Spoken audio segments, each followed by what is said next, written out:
Hey guys, and welcome to another episode of Let's Max Warframe, where today we're taking a look at a very special weapon, the one you unlock simply for logging in 100 times, the Azima. So what can we expect from a weapon that takes quite some time to be able to pick up? Well, with a base damage of 20, one of the highest out of the bullet type secondaries, with the majority 13 coming in the form of slash, 5 as puncture, 2 as impact. From there though, the rest of the stats are fairly unexciting. 10% critical chance with 200% multiplier, not really making this ideal for crit. 10% status chance, which is also fairly average. Does however have very good accuracy, a greater rate of fire of 10 rounds a second, and the highest reserve ammo count of any of the bullet host secondaries. And that's kind of needed, especially when you consider the secondary fire, where you launch the remainder of your magazine at the enemy, which after a single bounce settles down and effectively becomes a turret, firing in an X pattern which rotates while it fires. While in this turret mode, it's as if each round was fired from your own weapon, so it can do things like proc status for you, while you switch back to a main weapon to deal out additional damage, or carry on shooting with the Azima. Now there are a couple of very notable downsides to the Azima. First and foremost, as you can possibly guess, this thing absolutely eats ammo, even with that additional ammo capacity, and even with ammo mutation. If you're using the Azima as a main weapon, like I know some enjoy doing, you are going to run out of ammo fairly quickly, especially on like extended missions, and especially if you're using the secondary fire as well as the primary one. Then you take into account the low base damage, combined with a serious lack of critical stats, it's going to fall off really very quickly, since the damage output is actually fairly low. Okay, so let's move on to starting to mod the Azima. Now it comes with the V and a dash polarity as standard, however we're going to add 3 former. I know it says 4, but that's because I was messing around with builds, which is going to be another 2 Vs and a dash. Now our build is going to be very much focused around trying to get our status up a little bit further. So we're going to go with Hornet Strike, Barrel Diffusion and Lethal Torrent.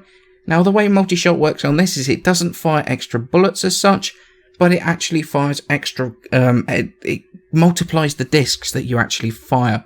So you would actually have effectively 3 turrets if you get the sort of top level of multi-shot.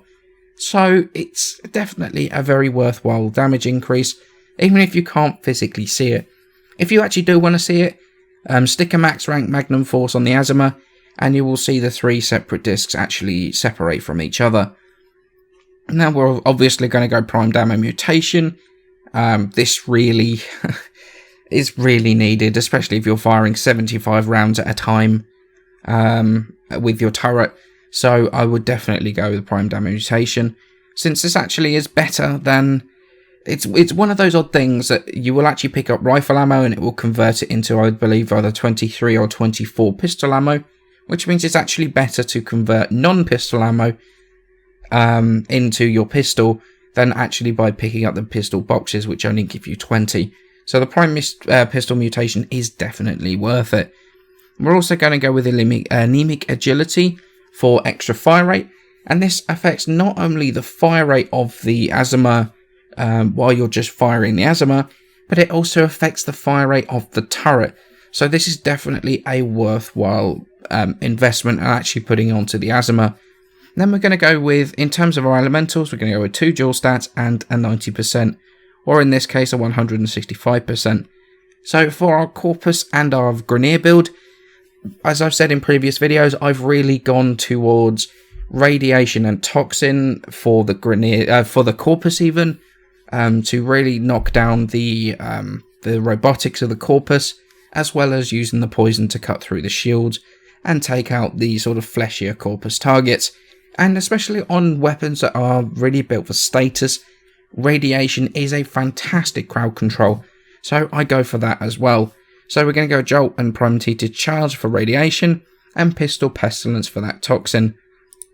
For the Void, Jolt, Pistol Pestilence for corrosive, and Prime T to charge for the extra heat damage there.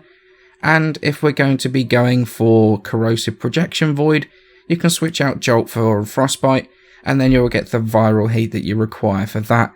Although even in that stage, the radiation and toxin will also work very well. So do I think the Azima's worth the time and effort to max it? And the answer is yes, I do think it is. Look, this is not a top tier weapon. It just isn't. it's mid-tier at best. However, what the Azima lacks in terms of damage, it does make up for in utility, and in the most important thing of all, which is fun. The weapon itself is fantastic fun. I've always liked the bullet hose type weapons. It's fantastic to just sprint through a level, spraying wildly with it, especially on sort of low to mid-tier missions. Okay, so it doesn't work well in the majority of things like sorties as a damage dealer, but that's not always the be-all and end-all. Now, I know that people will argue the Azima doesn't have much in the way of utility, especially if you compare it to other single bullet hose weapons like something like the Furis, which is one of the most utilitarian of that type of weapon. But this is the reason I put down the 2 dual stats on the weapon. It's because, for example, in the clip in the background now, I tend to fire off the turret of the Azima and use it to not only take down nullifier bubbles, but also to spread status procs around.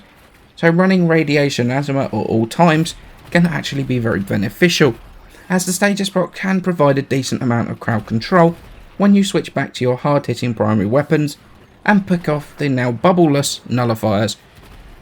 All the guys are now rad procced and fighting each other, so it can provide some great utility that way. The Azima isn't sortie worthy in the traditional sense of the phrase. It's not going to be good at effectively taking down those high level enemies in a reasonable time.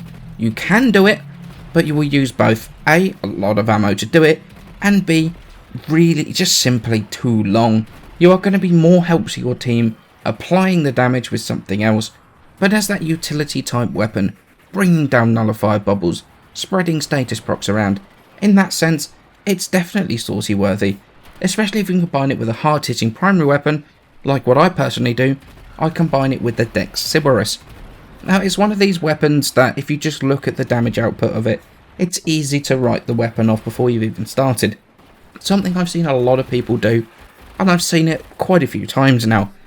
The Azima is only the latest in that trend, but if you look closer than just stats and see how it could be used to your advantage, then a mobile status spreading turret can be a huge help, especially in the more static game type modes, allowing you to fire it off, immediately switch to your heavy hitter.